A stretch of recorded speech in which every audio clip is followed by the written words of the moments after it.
con la serie de temas que traemos cada miércoles. Hechos de los Apóstoles. Yo he sido muy bendecido, mi hermano, con este tema, con este libro, de verdad que, y por lo menos afianza uno cada más la creencia que Dios nos ha permitido tener. Este es el mensaje número 16. Y comenzamos a mirar el capítulo número 8 y todavía tiene que ver desde el capítulo número 6 y comenzamos a mirar los primeros diáconos de la iglesia, 7 diáconos. Veamos en el mismo capítulo 6 la persecución contra el diácono Esteban.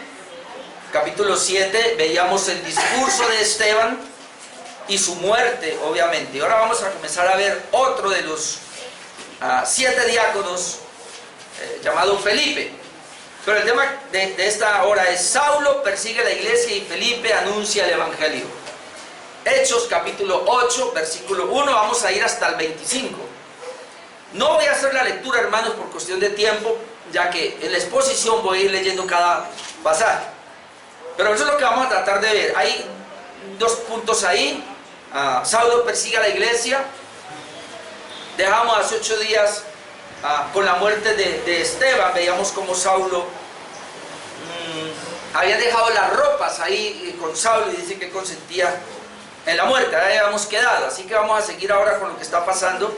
Y decíamos que la muerte de Esteban fue una especie de transición entre, recuerde el esquema general, Hechos 1.8, de salir de Jerusalén y luego comenzar las regiones de Judea y de Samaria y hasta lo último de la tierra. Y eso es lo que él está tratando. Recuerde que el libro de los Hechos tiene ese esquema y tenemos que así verlo. El libro de los Hechos tiene un esquema: Jerusalén, Judea, Samaria y hasta lo último de la tierra, y así. Entonces nosotros no nos hemos salido de Jerusalén, pero apenas ahora vamos a salirnos de Jerusalén un poco y vamos a ir por la ciudad de Samaria, pues por las ciudades de Samaria, por la provincia de Samaria sería. Recuerden que la provincia de Samaria, pero también la capital Samaria. Ok, entonces hoy vamos a ver, hermanos, en ese título: Saulo persigue a la iglesia y Felipe anuncia el evangelio, 5 puntos. El primero es: Saulo persigue a la iglesia. El segundo: Felipe anuncia el evangelio en Samaria. Tercero: la conversión, entre comillas, de Simón el mago. 4: Pedro y Juan confirman la fe en Samaria. Y número 5: la evidencia de la falsa conversión de Simón el mago. Y este tema es interesante, mi hermano. Obviamente no me voy a demorar mucho allí, yo voy a sacar todo hoy. Pero otra vez tenemos que examinarnos si realmente, como dijo el apóstol Pablo, estamos en la fe. Creo que ayer se leía en la lectura que tenemos diario de la Biblia, ayer leíamos eso, 2 de Corintios capítulo 13, examinaos a vosotros mismos si estáis en la fe, a no ser que seáis reprobados. Y es muy importante, hermanos, porque lamentablemente dentro de las iglesias y a nivel de todo el tiempo del cristianismo se han levantado personas con falsas conversiones. Ok, vamos con el primer punto: Saulo persigue a la iglesia. Y no me va a salir mucho realmente de Hechos capítulo 8. Así que versículos 1 al 3, ahí encontramos la primera parte. Saulo persigue a la iglesia. Y tenemos así versículo 1: y Saulo consentía en su muerte. ¿En cuál muerte? En la muerte de Esteban.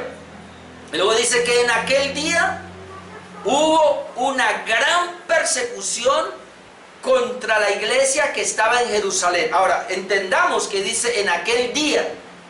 Parece ser que fue el mismo día de la muerte de Esteban. En ese mismo día arranca una persecución. Dice, hubo una, y no pequeña, hubo una gran persecución contra la iglesia que estaba en Jerusalén.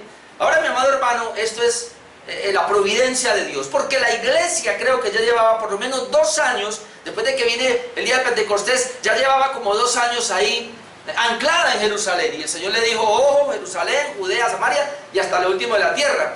Pero ellos estaban ahí. De hecho, estaban en una comunidad tan grande que recuerde que la iglesia está levantando con 2 tipos de cristianos: los hebreos, que son los natos ahí de Jerusalén, y los griegos, cristianos griegos, que son los judíos que venían de los alrededores. Entonces ellos estaban allí y estaban formando, y hubo problemas allí, recuerden, con la repartición y todo, pero seguían allí. hubo la elección de los diáconos para arreglar los asuntos, pero seguían allí. Entonces Dios permite que uno de esos diáconos sea enfrentado y llegue a la muerte para que eso haya un alboroto, haya una especie de persecución y de esa manera la iglesia entonces salga. Dice que en aquel día hubo una gran persecución contra la iglesia que estaba en Jerusalén y todos fueron esparcidos por las tierras de Judea y de Samaria. Note, y otra vez Hechos 1:8. ¿Me seréis testigos dónde? En Jerusalén. Ya fueron testigos ahí. Pero luego dicen Judea y Samaria, y aquí dice, y todos fueron esparcidos por las tierras de Judea y de Samaria, salvo los apóstoles. Ahora, bien interesante que dice, a excepción de los apóstoles. ¿Y cómo? ¿Cómo es posible? Habíamos visto en Hechos 4 y 5 que hubo una persecución contra los apóstoles. Pero ahora, ¿cómo así que dice que hubo una persecución en Jerusalén contra la iglesia del Señor? Y todos fueron esparcidos. Bueno, todos no. Dice, bueno, sí, y todos fueron esparcidos por las tierras de Judea y de Samaria, salvo los apóstoles. Uno diría, pero ¿por qué no los apóstoles? Supone que son las cabezas. Aquí es donde tenemos que entender qué era lo que estaba pasando. Parece ser que esta persecución, y obviamente fue así, vino como consecuencia de la muerte de Esteban. Y parece ser que estos judíos que estaban persiguiendo a Esteban, obviamente iban a perseguir a los diáconos, a los 7 diáconos. Habíamos dicho que la elección de los 7 diáconos se produjo por un problema que había con los griegos, no con los hebreos. Entonces ahora entendamos, los apóstoles son hebreos, son judíos hebreos, es decir, a los hebreos se les llamaba los judíos de Jerusalén. Entonces los apóstoles son judíos de Jerusalén, pero nosotros, judíos de la diáspora, como se les llama, o que están fuera de Jerusalén, en otros países, pero ellos vinieron por el movimiento del Pentecostés, luego se fueron otros, pero algunos se quedaron ahí, comenzaron a venir. Entonces a ellos, la iglesia hacía parte, estaba compuesta, en Hechos ahí vemos eso, por un grupo de hebreos y un grupo de griegos. Entonces parece que ¿quiénes son los que eligen a los 7 diáconos? Pues 7 diáconos de los griegos. ¿Y a quiénes es que persiguen ahora? A los griegos. No tocan a los hebreos. Parece ser que era una situación con ellos, con la iglesia, pero ese sector. Entonces, para que quede claro, por eso dice que todos fueron esparcidos por la tierra de Judea y Samaria, salvo los apóstoles. Y dice, y hombres piadosos llevaron a enterrar a Esteban e hicieron gran llanto sobre él. Pero estos hombres piadosos aquí no creemos que sean creyentes, los que sean cristianos. Creemos que son judíos piadosos.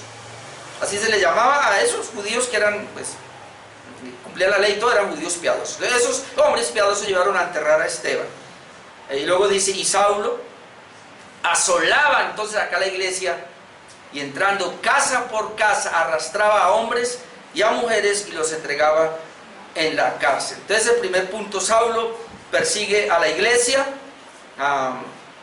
En la primera parte del versículo 1 dice que él aprobó la muerte. Ahora lo vamos a ver. Él aprobó la muerte de Esteban, dice, y Saulo consentía en su muerte, es decir, aprobó la muerte de Esteban. Luego vemos que Esteban es llevado obviamente a enterrarlo por unos judíos piadosos. Pero la parte que me llama la atención, dice que en aquel día hubo una gran persecución contra la iglesia que estaba en Jerusalén, y todos fueron esparcidos por las tierras de Judea y de Samaria, salvo los apóstoles. Voy a enfatizar la palabra esparcidos, porque la palabra esparcidos tiene la misma idea, hermanos, cuando Jesús en la parábola del sembrador dijo que la semilla también fue esparcida, y parte cayó en un terreno y en otro, en otro. Y ahora de cuenta está hablando como cuando un sembrador coge la semilla y la tira, la esparce. Entonces dice que los judíos, estos creyentes, la iglesia, fue esparcida por las regiones de Judea y de Samaria. Y esto es interesante pensar, porque Dios lo hizo a propósito, hizo la persecución de Esteban y la muerte de Esteban, fue con el propósito de que la iglesia fuese esparcida, es decir, fuese por todos los lugares como una semilla del evangelio. Eso es lo que pasó, y es lo que vamos a ver ahora. Dice que ellos fueron esparcidos por las tierras de Judea y de Samaria. Qué bueno, hermanos, que podamos nosotros cumplir con esa labor de esparcidos. Es que donde quiera que vaya, ellos son la semilla de Dios, ellos son el evangelio, y ellos van a ir y llevar la buena nueva. Y eso es lo que vamos a ver ahora, que eso fue lo que lo que hicieron, llevando las buenas nuevas. Y otra vez, ahí se cumple Hechos 1:8. Me seréis testigos en Jerusalén. Ya fueron en Jerusalén. Muchas personas han dicho, bueno, ¿cuál es mi Jerusalén? ¿Y cuánto tiempo me voy a quedar en mi Jerusalén? Yo tengo que salir e irme a Judea, a Samaria. Y muchas veces Dios ha permitido, hermano, y hay testimonio. Yo no puedo ahora hablar de eso, pero en la historia del cristianismo han habido testimonios. Dios permite muchas veces persecuciones o crisis o situaciones con una iglesia local para que ella se despierte, porque a veces nos dormimos en los laureles, a veces nos acomodamos y nos quedamos ahí, y Dios permite muchas veces circunstancias más difíciles para que, caramba, algo pase. Tenemos que sacudirlo, y eso es lo que el Señor está haciendo aquí en Samaria, está sacudiendo. Bueno, el versículo 3, y Saulo asolaba la iglesia. Ahí ya uno comienza a ver, y por lo que dice, pareciera que, y es bien interesante, uno dice, bueno, pero ¿por qué aparece en la primera parte de Hechos que dice que Saulo consentía en la muerte o aprobaba la muerte de Esteban? Luego dice que fueron a enterrar a Esteban, pero que hubo una persecución. Y luego dice que ahí inmediatamente habla de que Saulo asolaba la iglesia, porque lo que se puede ver allí, hermanos, es que la persecución fue por causa de la muerte de Esteban, pero que Saulo tiene mucho que ver en esa persecución. Y ahora lo vamos a ver, dice Saulo, ahí es Saulo, ¿no? Recuerda que el Señor le cambió el nombre a Pablo. Saulo asolaba la iglesia, y ahora no, mire lo que hacía, impresionante, y entrando casa por casa, les estaba buscando a los judíos. Ahora, yo le había dicho la vez pasada que él era griego también, porque Pablo es de una ciudad romana, él siendo judío nació en una ciudad romana, Cilicia habíamos dicho, ¿sí o no? O Sicilia, no, Cilicia. Y él nació allá, y claro, y él ahora ¿qué es lo que va a hacer? A sus propia gente los va a asolar. Entraba casa por casa, note esa expresión, arrastraba a hombres y a mujeres. A él no le importaba si eran mujeres, por igual. Las arrastraba a hombres y a mujeres y los entregaba en la cárcel. Hermano, en esta radiografía que estamos viendo de Pablo, lo que vamos a ver ahora, otra lectura que haremos, uno se pregunta, pero ¿pudiera pensar un judío tan siquiera de que este va a ser un siervo de Jesús? de que ese, si está haciéndole daño a la iglesia, mire lo que está haciendo. Es más, él mismo no solo consentía en la muerte, sino que él mismo fue un asesino. Él asesinó judíos. ¿Por qué digo eso? Vamos a mirar por lo menos uno, hay muchos testimonios que él da, pero por lo menos en Hechos 26, leamos desde el 9 hasta el 11, le está dando este testimonio allí. Y en Hechos 26, el 22 también, pero miremos este, 26:9 dice, él está hablando y dice, mira, yo ciertamente había creído mi deber hacer muchas cosas contra el nombre de Jesús de Nazaret. Es decir, la persecución de Pablo era contra el nombre de Jesús de Nazaret, dice. ¿Y qué hacía? Bueno, ahí ya está contando, porque realmente hasta en Hechos 9 es que él se da cuenta que cuando él perseguía a la iglesia, estaba persiguiendo a Jesús. Ahí no lo sabía, pero aquí en el testimonio que está dando, él ya sabía. Él decía, mire, yo había creído mi deber hacer muchas cosas contra el nombre de Jesús de Nazaret, lo cual también hice en Jerusalén. ¿Qué fue lo que hizo? Yo encerré en cárceles a muchos de los santos. ¿Qué más hizo? Habiendo recibido poderes de los principales sacerdotes, y cuando los mataban, yo di mi voto. Ahí entra en un asesino. Y muchas veces castigándolos en todas las sinagogas, los forcé a blasfemar. ¿Cómo sería? O sea, tenía una autoridad tan tremenda, los llevaba y los forzaba a blasfemar, lo que quiere decir que sí logró que algunos blasfemaran. Y enfurecido sobremanera contra ellos, note, los perseguí hasta en las ciudades extranjeras. Ese es el testimonio que él está contando. Entonces, hermano, el enemigo número uno de la iglesia primitiva fue el apóstol Pablo. Quizás los judíos no han tenido una persecución de esta magnitud. Pero Pablo comenzó a crecer en un poder, en una fuerza contra los cristianos, y él decía, bueno, yo pensaba que era mi deber, como un tremendo fariseo y celoso de la religión judía. Él decía, este no es el Mesías no ha llegado, y este es un usurpador, y estos que están siguiéndolo a él igual son unos falsos, hay que acabar con esta plaga. Y ahí está Pablo persiguiendo a la iglesia. Después llegaremos a la conversión de él. En 1 Corintios 15:9 también hay un dato que me llama la atención. Dice él: porque yo soy el más pequeño de los apóstoles, que no soy digno de ser llamado apóstol, porque perseguí a la iglesia de Dios. Entonces él tenía eso allí. Yo no sé por qué el Señor me llamó a ser apóstol. Yo no soy digno de eso, porque yo había perseguido. Yo fui uno de los que perseguí a la iglesia del Señor. Ok. Punto número 2, vamos a mirar a Felipe, anuncia el evangelio ahora en Samaria. Entonces, gracias a la muerte de Esteban en la divina providencia de Dios y a la persecución de Pablo, o de Saulo acá, dice que ellos tuvieron que salir de Jerusalén y se fueron a las regiones de Judea y de Samaria. Entonces, ahí vamos a mirar ahora Lucas, que es el autor de este libro de los Hechos, ahora se centra en el diácono llamado Felipe. Versículos 4 hasta el 8, yo voy por partes allí. Vamos a mirar cómo los esparcidos cumplieron la gran comisión y el plan que Dios había determinado en Hechos 1:8, como lo vemos en el versículo 4. Versículo 4, Hechos 8:4 dice: y los que fueron esparcidos, otra vez la palabra esparcidos, iban por todas partes anunciando el evangelio. ¿Sí ve el plan de Dios?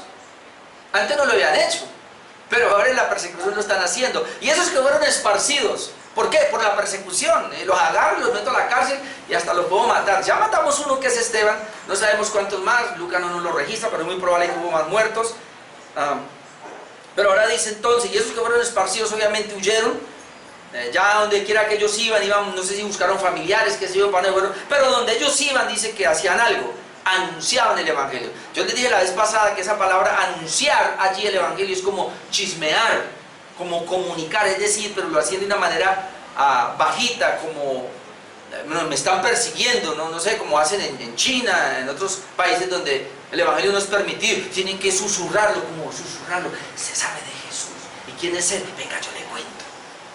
Más o menos así, pero como cuando se da un chisme. Pero eso es impresionante porque era todo, es decir, ahí no había uno que se callara, todos hablaban, como la última noticia que ocurre y todos queremos comunicar, ya supo lo que pasó y qué, venga, le cuento. Más o menos era lo mismo, hermano. Que eso, ojalá eso fuera de nosotros así. Pero esta gente eso fue lo que hizo, esparcir ese evangelio como semillas. Luego el diácono Felipe fue uno de esos que fueron esparcidos. El versículo 5 ya comienza a hablar de él. Hechos 8:5 dice: entonces Felipe, que es el diácono, descendiendo a la ciudad de Samaria, él fue esparcido, obviamente, y entonces él se fue hasta la ciudad de Samaria, les predicaba a Cristo. Está lo mismo ahí. Él llegó a Samaria y allá comenzó a predicarles a Cristo. Ahora este Felipe se conoce, hermanos, como el evangelista. En Hechos 21:8, cuando Pablo va, después llegaremos allá, pero Hechos 21:8 dice: al otro día salimos Pablo y los que con él estábamos, fuimos a Cesarea, y entrando en casa de Felipe el evangelista, que era uno de los 7, pasamos con él. A Felipe se le conoce como el evangelista. Realmente, pues no hay muchos pasajes que hablen de un ministerio como evangelista. Ese es el único pasaje que habla. De hecho, yo recién comencé el pastorado, pensaba que era evangelista, y ahora le voy a decir algo porque una vez me encontré con un pastor y me dice: ¿usted es evangelista? Le dije: pues sí, pero yo evangelista en el sentido de que yo llevaba el evangelio, es decir, y que yo donde quiera que iba predicaba y mucha gente se convertía. Entonces como había esa respuesta de la gente, pues en ese tiempo hacíamos decisiones de fe, ¿no? Hacíamos pasar a la gente al frente. Entonces mucha gente pasaba al frente siempre. Por eso comenzaron a decirme que yo era evangelista, es decir, yo me levanté predicando en las calles, tal vez por eso. Pero me con un pastor que me dijo: ¿usted es evangelista? Le dije: sí. Y digo: ¿y usted hace milagros? Yo le dije: ¿cómo así? Dice: pues no se supone que un evangelista hace señales, prodigios y milagros y todo eso. Me cayó la boca porque yo nunca así hice eso. Yo lo único que hice era predicar el evangelio, nada más. Pero bueno, por lo menos tenemos una parte donde se dice que Felipe era el evangelista. Pues no se conoce realmente más evangelista. De ahí en adelante lo que dice es que el pastor debe evangelizar, que los diáconos deben evangelizar, que la iglesia en pleno debe evangelizar, pero el ministerio como evangelista, pues no se reconoce mucho. Ahora vamos a ver a Felipe que comenzó a operar también en un ministerio sobrenatural. Y ahí donde la gente dice, si es evangelista tiene que ser como Felipe. Y ahí está, versículos 6 al 8, perdón. Hechos capítulo 8, versículos 6 al 8. Vamos a mirar cómo Felipe, como un evangelista que es ahí, él comienza a operar en un ministerio sobrenatural. Entonces dice aquí, y la gente unánime escuchaba atentamente las cosas que decía Felipe. Ahora vamos a tener en cuenta eso, porque dice que en Samaria, él está en Samaria, y hubo unanimidad del pueblo. Y dice que ellos comenzaron a escuchar atentamente las cosas que decía Felipe. Ahora vamos a mirar qué era lo que él decía. Dice, oyendo y viendo las señales que hacía. Oyendo el evangelio, pero también viendo las señales que Felipe hacía. ¿Qué hacía? Verso 7. Porque de muchos que tenían espíritus inmundos, salían estos dando grandes voces, y muchos paralíticos y cojos eran sanados. Así que había gran gozo en aquella ciudad. Entonces, ¿qué hacía Felipe? Dicen que escuchaban atentamente las cosas que decía. Más adelante vamos a ver qué era lo que él decía. Pero también hacía señales, milagros y prodigios. Entonces, la pregunta que nos surge aquí es, ¿son estos milagros, hermanos, propios de Felipe? ¿O es un patrón para todo aquel que se considere evangelista? Entonces muchas personas han dicho, no, claro, si es un evangelista, la evidencia de que es evangelista es que hace milagros, señales y prodigios. Por eso ustedes, a esos que ven por ahí, los llaman evangelistas, porque precisamente, pues, supuestamente tienen que evidenciar esto. Ahora la pregunta que hacemos es esa: ¿son estos milagros propios de Felipe o es un patrón para todo aquel que se considera evangelista? Dos cosas por lo menos importantes hay que señalar allí. Primero, estas señales no estaban restringidas solamente a los apóstoles. Ya hemos visto que también Esteban, ya habíamos visto que también otros, y más adelante vamos a ver otros, también operaban con milagros, señales y prodigios. ¿Por qué operaban de esta manera? Porque Dios en ese tiempo no solamente fue a los apóstoles que los capacitó para hacer este tipo de señales, para autenticar el ministerio que ellos tenían, sino que también a los más cercanos les dio la misma capacidad y la autoridad para autenticar el ministerio de ellos.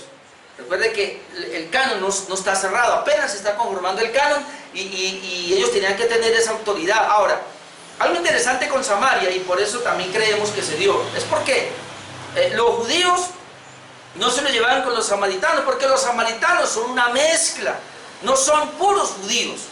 Ellos son una mezcla de otro pueblo donde fueron llevados en cautividad, que luego regresaron, no recuerdo si son los asirios ahora, pero ellos regresaron, entonces hay una mezcla allí. Entonces ellos nunca se llevaban. Recuerde que con la mujer samaritana entendemos el caso. Ella dice, pero ¿cómo me habla a mí si yo soy samaritano, usted es judío? Porque judíos y samaritanos no se tratan entre sí. Entonces parece ser que la idea de que Felipe, y ahora lo vamos a comprobar más cuando Pedro y Juan van a Samaria, es precisamente Dios haciendo esto para, otra vez, volver al plan original de Hechos 1:8. Me estaréis testigos, ¿dónde? En Jerusalén, ya lo fueron. Ahora, ¿dónde van a ir? A Judea y a Samaria.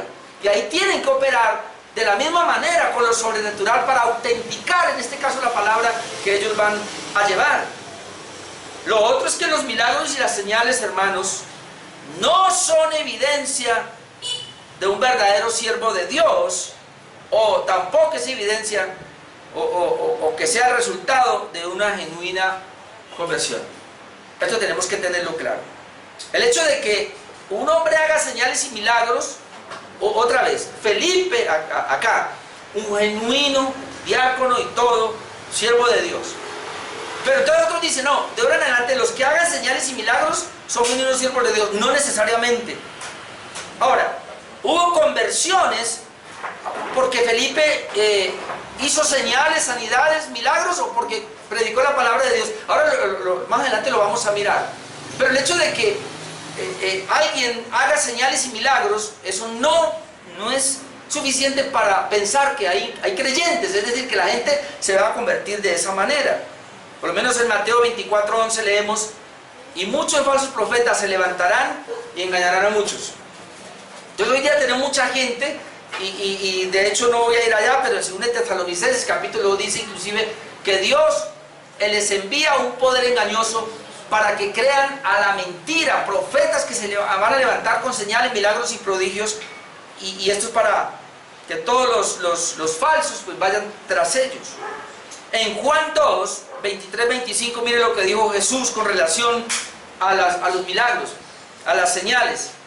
Dice Juan 2, 23, estando en Jerusalén, en la fiesta de la Pascua, note acá, muchos creyeron en su nombre viendo las señales que hacía. Muchos de los judíos creyeron en el nombre de Jesús viendo las señales que hacía, parecía a las que hacía Felipe. Pero miren lo que dice el 24, pero Jesús mismo no se fiaba de ellos, porque conocía a todos y no tenía necesidad de que nadie le diese testimonio del hombre, pues él sabía lo que había en el hombre. Con este texto suficiente para decirle, mi amado hermano, que el hecho de que una persona diga, yo me convertí porque vi un milagro, porque vi una señal, no, hermano. Entonces vamos a ver qué fue lo que pasó en Samaria y cuál fue la verdadera conversión. Punto número 3, la conversión de Simón el Mago. La conversión, entre comillas, de Simón el Mago. Versículo 9 al 13. En el versículo 9 vamos a ver que Simón era un brujo, o un hechicero, o un engañador con sus artes mágicas.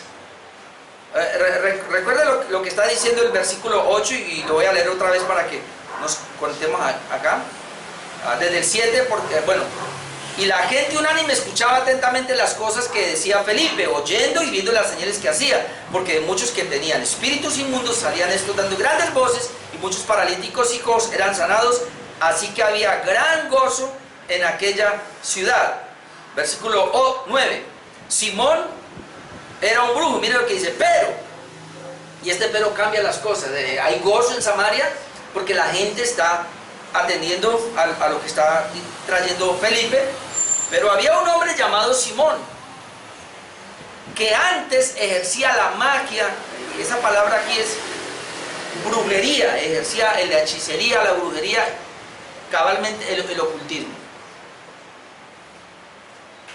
En esa ciudad, en aquella ciudad destinada en Samaria, y había engañado a la gente de Samaria, haciéndose parar por algún grande. Otros dicen que se creía un dios. Es decir, ahora pensemos, Felipe llega a Samaria, pero en Samaria ya hay algo. En Samaria hay un hombre que se llama Simón el Mago, o el brujo, el hechicero. Ella tiene esa ciudad encantada prácticamente. Dice que él ejercía la magia en esa ciudad y había engañado a la gente de Samaria haciéndose pasar por alguien grande, es decir, él se creía Dios. Simón, hermanos, era la atracción de ese pueblo. Miren lo que dice el versículo 10 y 11. A este oían atentamente todos, desde el más pequeño hasta el más grande, imagínense. Aún los niños, hasta el más anciano, pareciera ser que era la atracción. Todos se concentraban en Samaria, no había otro. A ese había que ir a mirar. Y entonces dice, ¿qué decían ellos desde el más pequeño hasta el más grande? A este oían atentamente todos. Y ellos decían, este es el gran poder de Dios. Es decir, los samaritanos no conocían, ahora no sé qué había pasado. Recuerde que la mujer samaritana había predicado, se habían convertido, pero no sé acá. Pues algunos dicen que tal vez no era netamente Samaria, sino de pronto otra ciudad, que de pronto el texto no nos dice. Puede ser que haya sido otra ciudad, puede ser que haya sido Samaria. Lo tremendo es que allí hay un hombre que estaba controlando esa ciudad. Y entonces todos ellos, desde el más pequeño hasta el más grande, ellos decían, este es el gran poder de Dios. Ellos no conocían otra cosa. Y le estaban atentos, porque con sus artes mágicas les había engañado mucho tiempo. Ay, mi amado hermano, cuando yo pensaba en esto, yo decía, Señor amado, ¿cuántos de los que estamos aquí nosotros por muchos años fuimos engañados mucho tiempo? Y haga de cuenta así, hermano.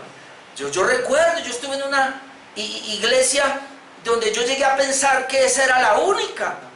Y llegué a pensar que ese apóstol que estaba ahí, ese era mi padre y que no había otro, y que estaba tan conectado con Dios que prácticamente mi ministerio y mi salvación, como y mi matrimonio y mi economía y todo dependían de estar yo unido a Él. ¿O no, Pastor Juan Carlos? A ese nivel llegamos, hermano. Llegamos a ese nivel. Y no había más. Y entonces nosotros no escuchamos para ningún lado. El error mío fue leerme un libro que hablaba precisamente de la manipulación de los pastores y el abuso de autoridad. Yo voy a encontrar ese libro porque no sé dónde está. Bueno, ahí está ese hombre, entonces los tiene ahí cautivos, como manipulados, todos están ahí, y ese es el gran poder de Dios, y están ahí, como muchas iglesias falsas, ahí están, hay una cantidad de iglesias falsas donde hay pastores, apóstoles, profetas, y ellos dicen, y ese es, y no se salen. Por aquí tenemos muchas, no digo los nombres, pero por aquí hay muchas cerquitas, y uno ve a la gente corriendo para allá, y van para allá, y están así. Pero es que tú y yo estábamos en la misma. Así que ahí está Simón el mago, los tiene controlados, él no conoce, y ellos no conocen otro poder. Ahora, vamos a mirar versículos 12 y 13, porque ya vamos a mirar cómo Simón se convierte, y otra vez entre comillas, igual que los de Samaria. Porque dice el versículo 12, pero cuando creyeron a Felipe, que anunciaba el evangelio del reino de Dios y el nombre de Cristo, ya. Habíamos visto que dice que los de Samaria estaban atentos, oyendo a Felipe y viendo las señales, y ahí nos dijo que era lo que hacía. Muchos salían endemoniados, levantaban paralíticos, bueno, todo eso. Pero aquí ya nos aclara. Pero cuando creyeron a Felipe, o a las palabras de Felipe, que anunciaba el evangelio del reino de Dios. ¿Qué era lo que predicaba Felipe? El evangelio del reino de Dios y el nombre de Jesucristo. Felipe estaba predicando. Dice que se bautizaban hombres y mujeres, el bautismo como una consecuencia de haber creído. Note el 13, también creyó Simón mismo. Hasta ahí uno puede decir, wow, qué conversión hubo aquí. También creyó Simón mismo, y habiéndose bautizado, ¿cómo? Se bautizó también. Estaba siempre con Felipe. Le cogió el manto a Felipe. Hasta ahí parece bueno, pero el punto es aquí. Y viendo las señales y grandes milagros que se hacían, estaba atónito. Vamos a comenzar a ver el error de Felipe. Él hizo lo mismo que todos, como lo estamos viendo acá. Pues realmente hubo conversiones genuinas. Eso lo vamos a ver más adelante, cuando vamos a ver el Espíritu Santo cayendo sobre ellos. Conversiones genuinas. La conversión vino ¿por qué? Por los milagros, las señales que hacía Felipe. No, vino porque Felipe anunció el evangelio del reino de Dios y el nombre de Jesucristo. Eso lo vemos en toda la palabra. La conversión es por el oír, la fe viene por el oír la palabra de Dios, no por ver un milagro. Entonces ahí estamos viendo a esta gente de Samaria que se convirtió. Pero también creyó Simón mismo. También se bautizó, pero entonces, y estaba con Felipe. Uno puede decir, bueno, tremendo este hombre. A estar con Felipe es decir, él va para arriba y para abajo con él, porque Felipe estaba moviendo en Samaria. Ahora no me van a culpar a Felipe, mi amado hermano. Pero aquí está el punto. Viendo las señales y grandes milagros que se hacían, estaba atónito. Ahora vamos a ir pensando. Simón el mago aprendió todo el arte de la brujería y la hechicería. A él, con sus artes engañosas, tenía cautivado al pueblo. Y a él lo llamaban como un grande, él se decía casi Dios. Soy casi una deidad. Dicen algunos comentaristas que gente que hablaba de Simón el mago dicen que él llegó a ser una deidad. De hecho, se cree que Simón el mago fue el primero, fue el fundador del gnosticismo. ¿Qué es esto? Usted lo ha oído, hermanos, y eso es muy peligroso. En ti hay un poder. Dios te creó internamente con un potencial. Déjalo salir y te comerás el mundo. Todos llevamos un Dios adentro. Ese es gnosticismo. Y en la medida que vayas creciendo lo vas desarrollando. Así que usted puede pensar en este personaje. La pregunta es, ¿le interesó el evangelio? ¿Le interesó el nombre de Jesús? Aquí vemos que dice que viendo las señales y grandes milagros que se hacían estaba atónito. A Simón el mago le interesó solamente la manera como Felipe operaba en esos milagros. Ahí donde él se concentró y ahí donde él estaba con él para arriba y para abajo. ¿Por qué estaba con Felipe? Ahí está claramente, por las señales, no por el evangelio. Simón, a diferencia entonces de los demás, no creyó al evangelio, él creyó al milagro. Hermano, ¿y es que eso acaso no es lo que vemos hoy día? una cantidad de gente creyendo al milagro. Es decir, Felipe es el tipo de personas que van a las iglesias no por la persona de Jesús, sino por la mano de Jesús. A él no le importa la persona de Jesús, ni le importa lo que hizo Jesús para su alma. Le importa lo que Jesús pueda hacer para sus cosas materiales y terrenales aquí abajo. Es más, si por causa de ese nombre a mí me da cierto prestigio, cierto poder, es más, si yo con ese poder, yo logro tener el poder de Felipe ahora, yo me la he hecho, porque yo puedo combinar las dos cosas. Yo ya sé cómo se maneja el asunto, ahora es cuestión de venir y coger otro poquito más y me llevo a Samaria, ahora sí. Cualquiera que lea así superficialmente va a pensar que era un creyente verdadero, ahora vamos a ver que no. Punto número 4, Pedro y Juan confirman la fe en Samaria. Ya está Felipe solo. Versículo 14 al 17.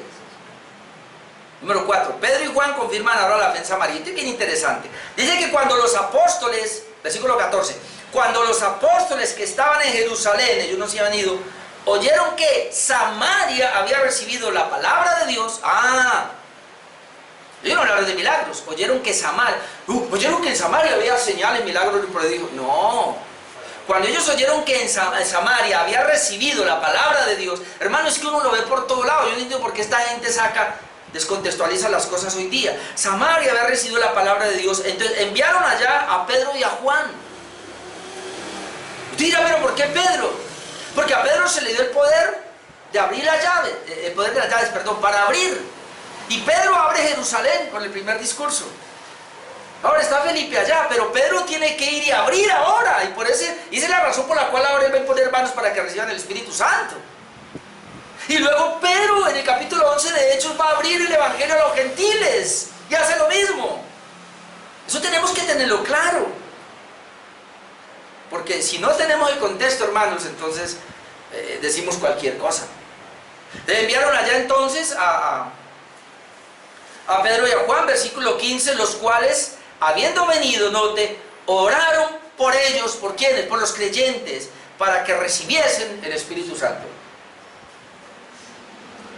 Porque aún no había descendido sobre ninguno de ellos, sino que solamente habían sido bautizados en el nombre de Jesús. No entienden muy bien eso. Pero lo cierto es que se les había predicado el Evangelio, se ha bautizado en el nombre de Jesús, pero el Espíritu Santo no ha descendido sobre ellos. Entonces les imponían las manos y recibían el Espíritu Santo. Ahora, déjenme eso para el final. Pero aquí estamos viendo que llegaron Pedro y Juan, obviamente, y vieron que pasaba algo. Ya habían recibido la palabra, habían sido bautizados, ya lo hemos visto todo eso. Habían creído, eran creyentes. Uno pregunta, hay quienes no eran creyentes genuinos y por eso hubo que poner el Espíritu Santo. Otros dicen, no, eran creyentes genuinos, pero estaban en la primera fase, le faltaba la segunda fase. Y ahí han salido todo tipo, hermanos, de situaciones. Tenemos gente ahora que cree que son dos etapas para poder ser salvo. La primera es la creer en Cristo como para la conversión, pero necesita una segunda. Y necesitamos a alguien que venga y ponga las manos para que le dé el Espíritu Santo, y entonces ahora sí ya se completa la salvación. Ahora, lo que tenemos que ver acá, hermanos, otra vez es volver al plan original, Hechos 1:8. Los apóstoles aquí debían acreditar, hermanos, con la impartición del Espíritu de que ellos eran la autoridad. Es decir, para eso fue que los enviaron a ellos. Pregunto, y esto es bien interesante, dice que cuando fueron a llamar a los diáconos, ellos tenían que tener una condición, y era que tenían que ser llenos del Espíritu Santo. Ahora, ¿Felipe no estaba lleno? Claro. De hecho, la evidencia está que él hacía milagros, señales, prodigios, todo esto lo hacía. Ahora, yo pregunto, ¿por qué Felipe no podía poner las manos para que recibieran el Espíritu Santo? O mejor, ¿por qué cuando Felipe les predicó de una vez no vino el Espíritu Santo sobre ellos? Otra vez, y esto es muy importante, Hechos 1:8. Pero recibiréis poder. Esto es muy importante, dejámoslo acá. Cuando haya venido sobre vosotros el Espíritu Santo, y me estaréis testigos en Jerusalén, Judea, Samaria, hasta lo último de la tierra. Los apóstoles tenían que autenticar eso. Y por eso cuando viene el Espíritu Santo, Pedro lo autentica con los creyentes. Ahora, cuando llega el Evangelio a Samaria y a Judea, Pedro tiene que ir a autenticarlo, porque de ahí vamos a ver más adelante a Pedro saliendo de Samaria y yendo por la región de Judea. Luego lo vamos a ver que él lo autentica en Hechos 11 a los gentiles, es decir, hay que autenticar esto. Luego Pablo lo autentica en Hechos 19, lo vamos a ver más adelante también. Entonces, es muy importante que entendamos esto. Así que esto de que recibieron el Espíritu Santo, digamos después, como una segunda experiencia, digámosla, porque la realidad es que eso fue así, hermanos, la realidad. Yo sé que aquí yo escuchaba, leía muchos comentaristas que decían no, inclusive Juan Calvino llegó a decir en su momento que él entendía que realmente tenían el Evangelio, pero realmente no han sido genuinos conversos, sino hasta que no el Espíritu Santo llegó sobre ellos, es decir, tratando de alguna manera de acomodar. Otro dice no, son genuinos, creyentes, pero no tenían el Espíritu Santo, es decir, ahí necesitamos una segunda experiencia. La primera es la conversión y la segunda. Entonces, ellos han salido, y sobre todo los movimientos pentecostales y carismáticos, a que necesitamos una segunda experiencia. Entonces ahí tenemos una cantidad de cristianos que solamente son conversos, han recibido al Señor como su Señor y no pasa de ahí, son cristianos, entonces tienen que buscar la segunda experiencia de ser llenos con el Espíritu Santo o de recibir, el bautismo del Espíritu Santo y la evidencia de hablar en lenguas. Y traen a Hechos. Otra vez, hermanos, aparece 4 veces de que hablaron en lenguas, de que el Espíritu Santo vino y lo llenó a creyentes. ¿Pero por qué? Porque era necesario autenticar Jerusalén, Judea, Samaria y hasta el último de la tierra. Hechos 1:8 es clave para esto. Ya lo habíamos visto en la primera parte. Y bueno, y la última parte, número 5, la evidencia de la falsa conversión de Simón, versículos 18 hasta el 25. Vamos a ir por partes.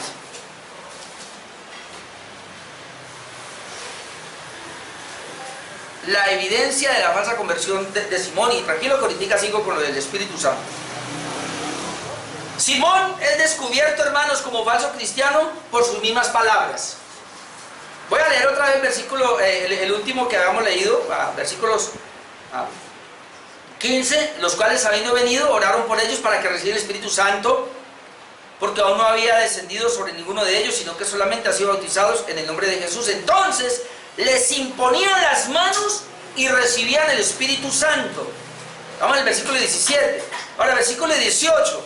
Cuando vio Simón, yo quiero que piensen esto. En ningún momento cuando dice que la palabra se predicaba y todo eso, usted no veía a Simón. Usted lo ve, es cuando hay milagros. Entonces dice, cuando vio Simón que por la imposición de las manos de los apóstoles se daba el Espíritu Santo. Ahora quiero parar ahí un poquito, porque hoy dicen que se da el Espíritu Santo con la imposición de las manos, y que un hombre ungido puede impartir el Espíritu a otro hombre. Uy, ahora llego allá, pero sigamos acá. Dice que cuando Simón vio que por la imposición de las manos de los apóstoles se daba el Espíritu Santo, les ofreció dinero, diciendo, dadme también a mí este poder.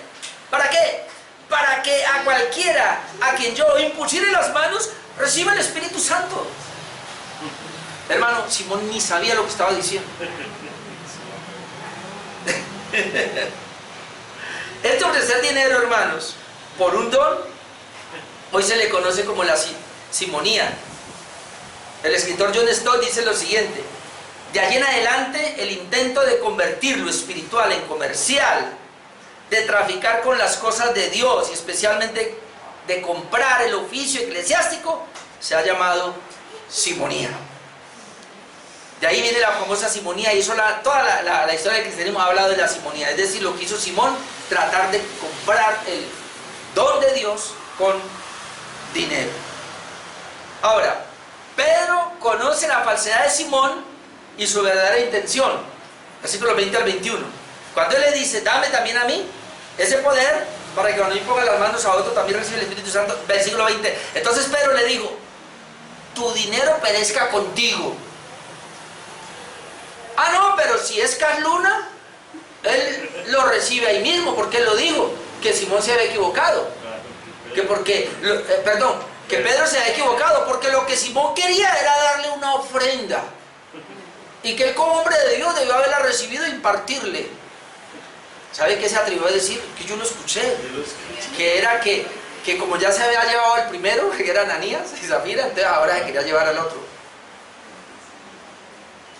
Padre, no sabe lo que están diciendo. Pedro le dice acá, mira, tu dinero perezca contigo. ¿Pero por qué? Porque has pensado que el don de Dios se obtiene con dinero. Y luego le dice, no tienes tu parte ni suerte en este asunto. Aquí vemos el discernimiento de Pedro, porque tu corazón no es recto delante de Dios. Es decir, Simón era un creyente entre comillas. Y ahora yo pregunto, ¿y por qué Felipe no lo supo? ¿Y por qué Simón sí lo supo? Pedro, el mismo Simón por sus propias palabras sacó su corazón. Hermano, yo predicaba en Tuluá el domingo anterior y yo les decía a los hermanos, hablando de la perseverancia de los santos. Ni siquiera los mismos apóstoles sabían, y les leía el relato de cuando el mismo Señor está en la última cena y Él está diciendo, uno de ustedes me va a entregar. Ellos comienzan a decir, ¿seré yo maestro? ¿Seré yo? Y se pregunta de entre todos, y Pedro le dice, Juan, dígale a quién es. Y él llega y le dice, mira, aquel a quien yo moje el pan y se lo dé, ese es. Y dice que tomando el pan lo mojó y se lo dio a Judas. Y le dice, Judas, ¿lo quieres hacer? Hazlo ya. Y Judas se fue. Y dice que todos estaban pensando que el Señor le había comisionado a Judas una misión de ir a repartir dinero a los pobres o hacer una preparación para luego. Y nadie entendió. Si los mismos apóstoles no pudieron discernir a un falso en medio de ellos, que tú y yo, hermano, a ti y a mí nos pasa por la faja. Tú y yo nunca sabremos si es un verdadero creyente o es un falso. Así que no me acuse a Felipe. Felipe tampoco sabía. Pero como yo decía en Tuluá, pero cada uno de nosotros sabe si es verdadero o no. Porque el Espíritu da testimonio a mi espíritu por medio de la palabra. Pero yo no sé, yo los veo a ustedes ahí. Y ojalá también los vean en el cielo. Yo estoy seguro que para el cielo. Ojalá los vean en el cielo, pero la verdad yo no puedo, porque yo no conozco el corazón de ustedes. Solamente Dios lo conoce. Ahora, yo sí puedo dar testimonio por testimonio suyo, obviamente. Y entonces si Felipe está ahí y lo está viendo caminar y anhelando y está con él para arriba y para abajo, y él se bautizó y creí, pero cuando ya viene acá el asunto, hermano, porque es que el pez muere por su boca. Mire, yo le digo una cosa, yo he sentado personas a hablar y yo después le he dicho a mi esposa, ese de cristiano no tiene nada. Ella sabe, porque yo le digo así, vea, ahora ya no van a venir a consejería, pero con 2 o 3 palabras, hermano, que me diga, yo lo estoy analizando. Obviamente hay gente que le puede conocer la palabra al derecho, le habla uno de la reforma. Vea, en Tuluá apareció uno allá con Johnny, yo sé que ella me está viendo acá, conociendo la reforma y eso, que no sé qué, y todo, pero cuando John me dice, hace más de 2 años conoce la reforma, la esposa de él va a una iglesia bautista por ahí arminiana, y él no se congrega, yo dije, ya va a poner parébolas a eso. Dígame, hermano, y yo me paro aquí, así me diga lo que sea, pero un cristiano sin iglesia, ese no es nada. No es nada, porque no, por su fruto los conoceréis.